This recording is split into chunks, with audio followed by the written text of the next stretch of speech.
Karena itu seluruh mafia ini harus kita bereskan.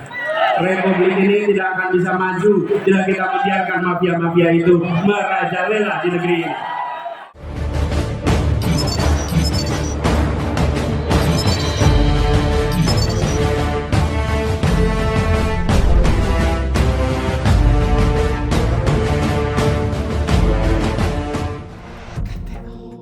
Yang kecil seringkali menemukan kesulitan untuk usaha. Tadi di depan banyak UMKM bukan? Karena kita kumpul di sini mengirimkan pesan bahwa penyediaan makanannya pun oleh mereka-mereka yang usahanya mikro dan kecil, bukan yang skalanya besar. Nah, dari sana dalam sebuah perjalanan saya lewat satu tempat sekitar Purwodadi. Ada satu orang yang seperti menghentikan, Pak sudah berhenti. Terus dia cerita, Pak Anies, masalah di negeri ini, padahal di kampung adalah soal mafia, Pak Anies. Ini mafia di Indonesia ini harus diberantas, Pak. Mafia ini harus diselesaikan. Saya pikir benar juga katanya. Begitu banyak mafia-mafia yang hadir yang membuat kita memiliki ketidakpastian. Kenapa petani harus bersaing dapat pupuk penuh dengan ketidakpastian? Kenapa? Karena aksesnya dikuasai oleh mafia-mafia pupuk. Ketika bicara tentang pekerja migran, banyak dari mereka yang sistemnya dikuasai oleh mafia-mafia PMI. Yang mereka berangkat kerja keras dan ujungnya pulang tidak bisa mendapatkan yang selayaknya. Sama UKM juga begitu. Dan mafia-mafia ini berderet, ada urusan mafia tanah, ada mafia parkir, ada mafia kesehatan, mafia perumahan, mafia pemilu, mafia bansos, bahkan mafia proyek pemerintah. Ya termasuk mafia BTS itu. Semua.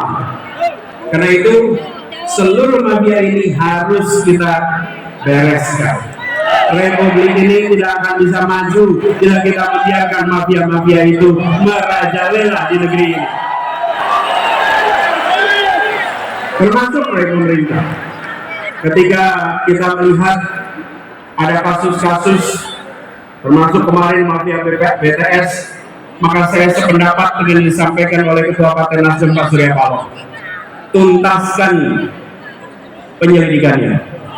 Jadi semua yang terlibat harus diperiksa. Dorong transparansi. Jangan ada pihak yang dibiarkan melenggang tidak dimintai pertanggungjawaban. Tunjukkan bahwa hukum memang tegak, bukan saja ke bawah tapi juga ke atas. Bukan saja ke lawan, tapi juga ke kawan. Hukum tegak untuk semuanya. Dan transparansi ini perlu dilakukan secara menyeluruh. Jangan sampai ada intervensi politik dalam penanganan kasus apapun. Dan kita sudah menyaksikan banyak kasus-kasus akhir-akhir ini yang jadi perhatian adalah yang viral. Kadang-kadang saya merasa khawatir. Karena begini, kita ini harusnya berani. Saya setuju ketika ada yang dikatakan bahwa kita harus mencari pemimpin yang berani. Setuju. Dan pemimpin berani bukan sekedar berani, tapi berani karena benar. Berani karena membawa kebenaran. Karena pasangannya kata berani itu benar. Kalau tidak benar, dia tak berani. Tapi kalau dia bawa kebenaran, maka siapapun dihadapi dan ridha Allah yang menjadi pegangan.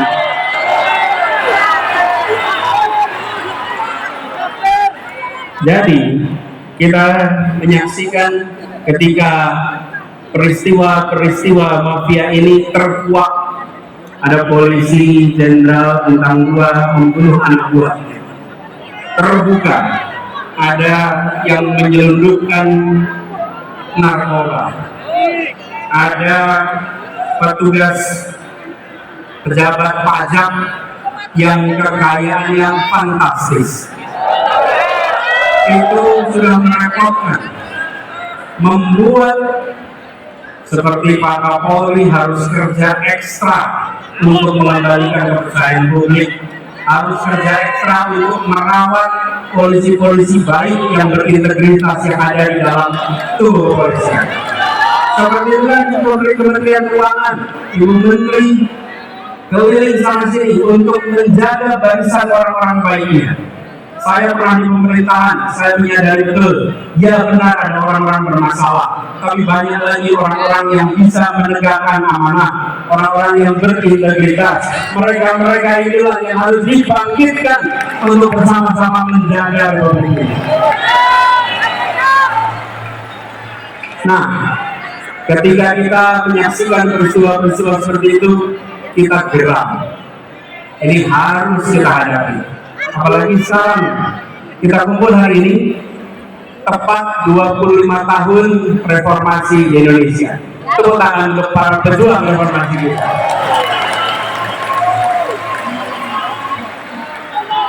Tapi sambil kita menengok, kok bisa kita sudah 25 tahun dari reformasi, yang dulu kita bicara tentang memberantas korupsi, nepotisme, sekarang muncul mafia A, mafia B, mafia C, mafia D. Ini panggilan bagi kita semua. 25 tahun yang lalu kita berkomitmen memberantas KKN, sekarang kita berkomitmen untuk memberantas mafia-mafia yang ada di Republik.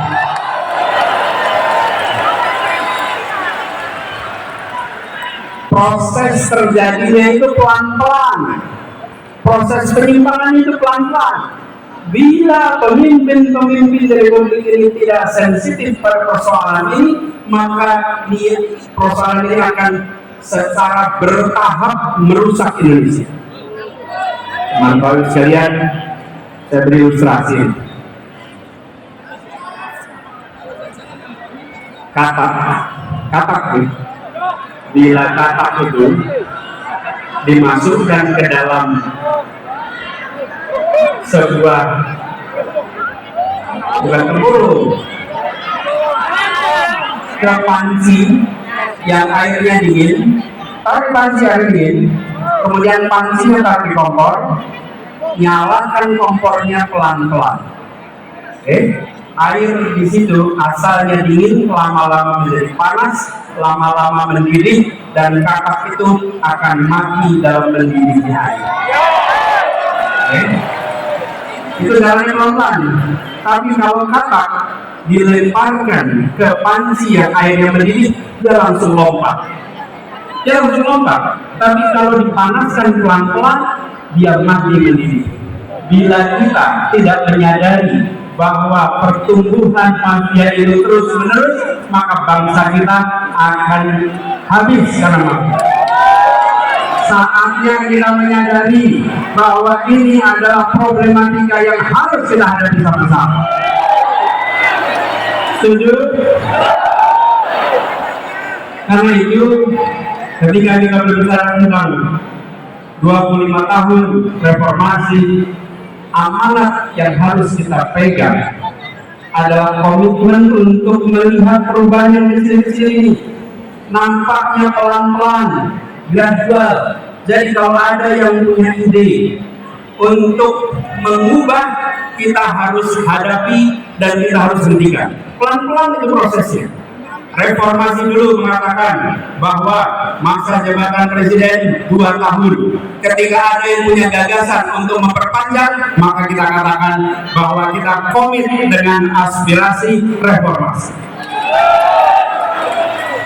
Jadi, kalau ada petinggi-petinggi negeri ini yang pelan-pelan mencoba menggeserkan, jangan pernah dibiarkan, karena itu seperti menaikkan suhu air bagi sebuah kapal. Jangan sampai kita tidak sadar atas penyimpangan yang dilakukan secara pelan-pelan.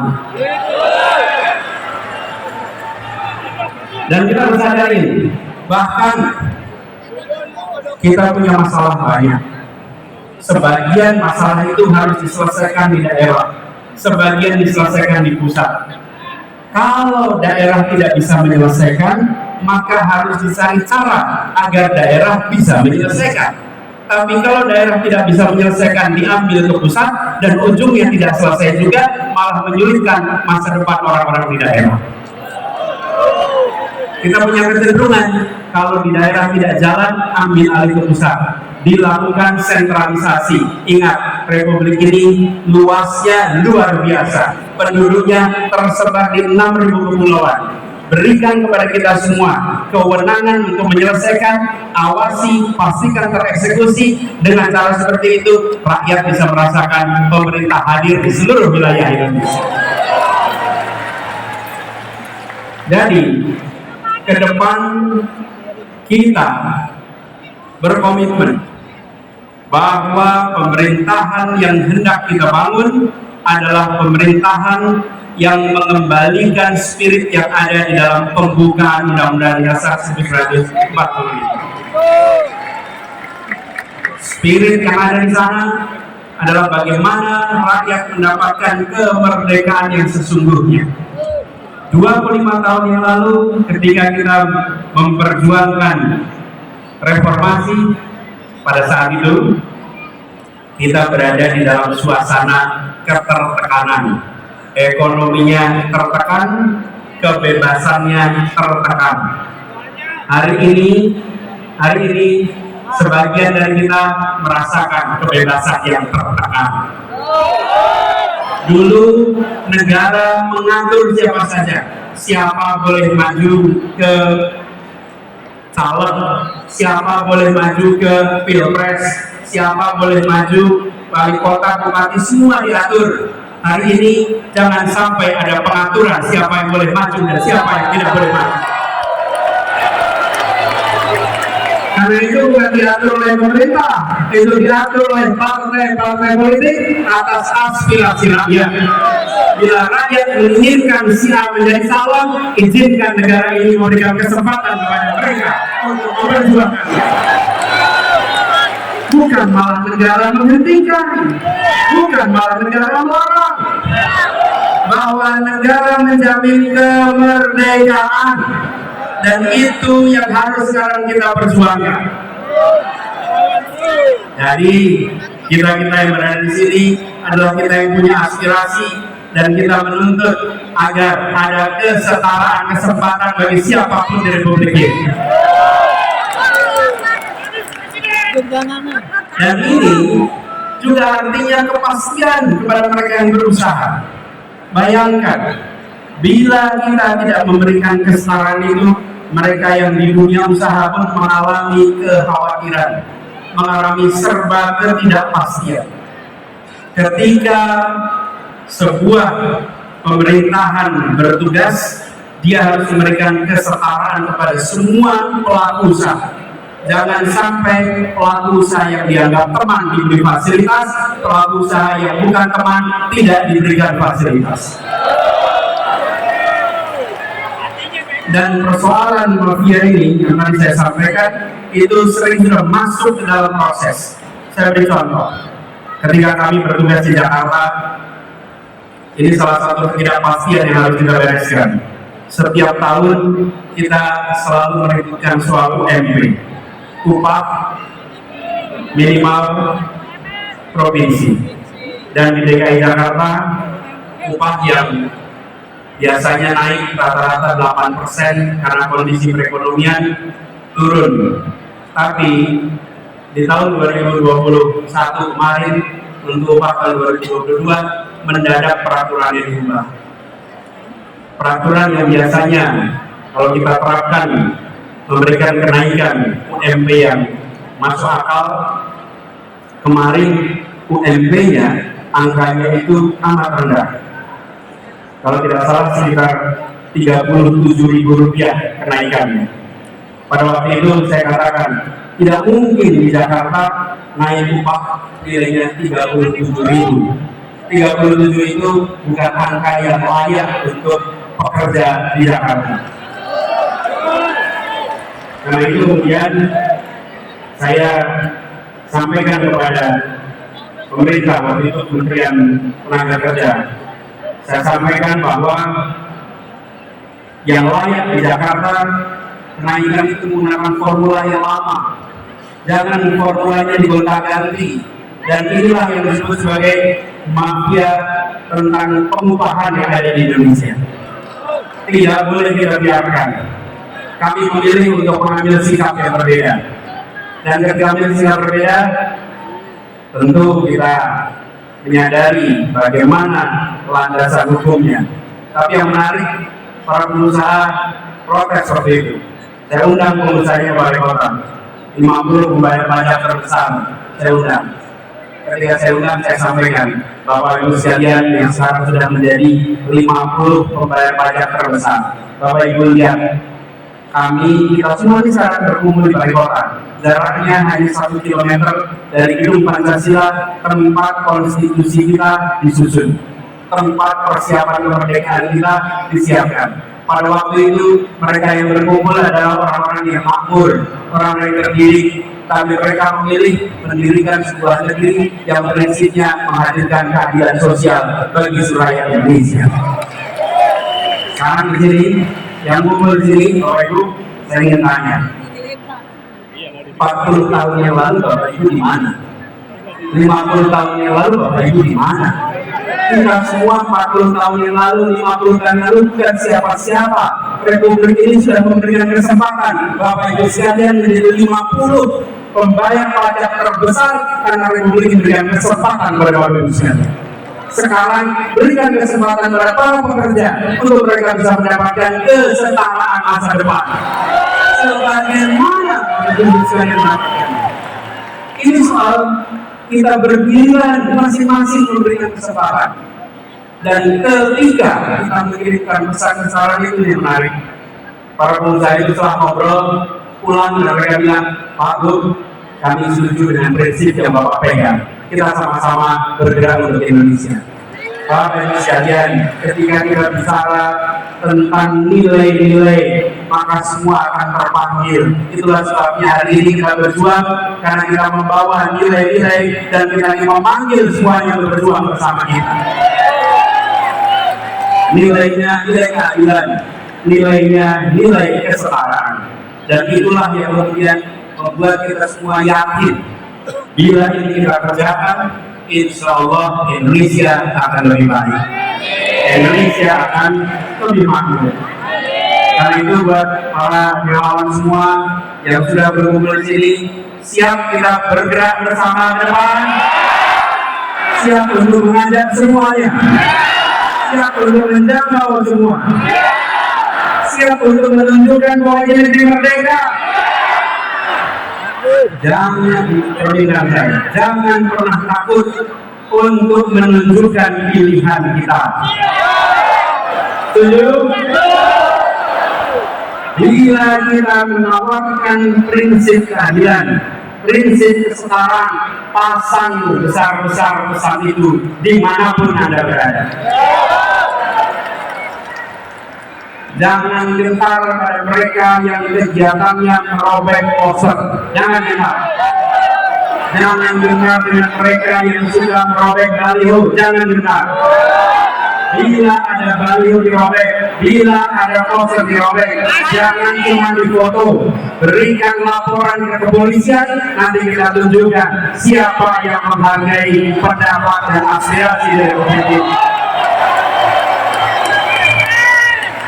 Dan kita tidak perlu memberikan spanduk-spanduk penolakan. Kita sambut kedatangan siapa saja sambil mengatakan kami siap untuk disandingkan, kami siap untuk dibandingkan, dan kami yakin bahwa gagasan kita, karya kita, rekam jejak kita, program kita bila disandingkan, maka kita akan bisa mengajak seluruh Indonesia untuk Indonesia yang lebih baik.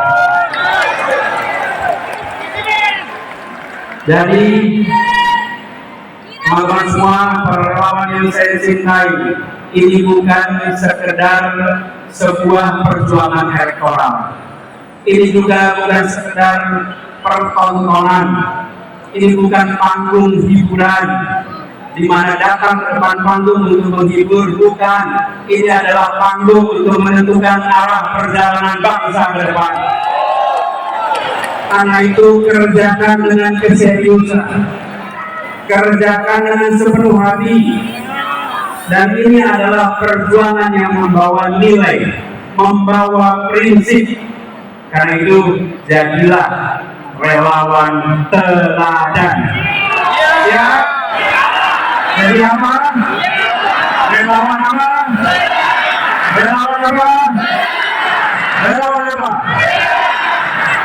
Jadilah relawan teladan, menghormati kedatangan lawan sambil mengatakan kami membawa gagasan, kami membawa rekam jejak, siap disandingkan, siap ditandingkan, dan kami yakin bila kemenangan akan diantarkan kepada kita.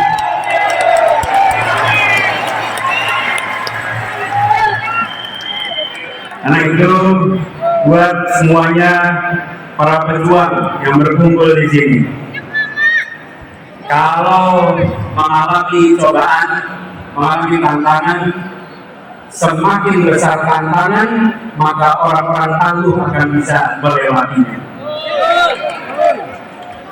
Kalau kita ketemu dengan tantangan, maka kita tidak menghindar. Kalau kita ketemu tantangan, kita tidak sembunyi, tapi kita hadapi. Kita apa? Kita hadapi. Karena itu saya kalau boleh bertanya kepada semuanya. Kalau saya beri pertanyaan, pejuang bukan, maka jawab hadapi. Siap? Pejuang bukan? Pejuang bukan? Pejuang bukan? Insya Allah kita hadapi, dan dengan izin Allah perjuangan yang insya Allah akan diantarkan pada kemenangan. Terima kasih, salam perjuangan, pesan pada seluruh keluarga, semua tenaga, jangkau semua dan katakan bahwa perubahan untuk keadilan sedang bergerak menjangkau semua, dan insya Allah dari ruangan ini dikirimkan pesan penuh semangat untuk seluruh Indonesia. Assalamualaikum warahmatullahi wabarakatuh. Waalaikumsalam warahmatullahi wabarakatuh.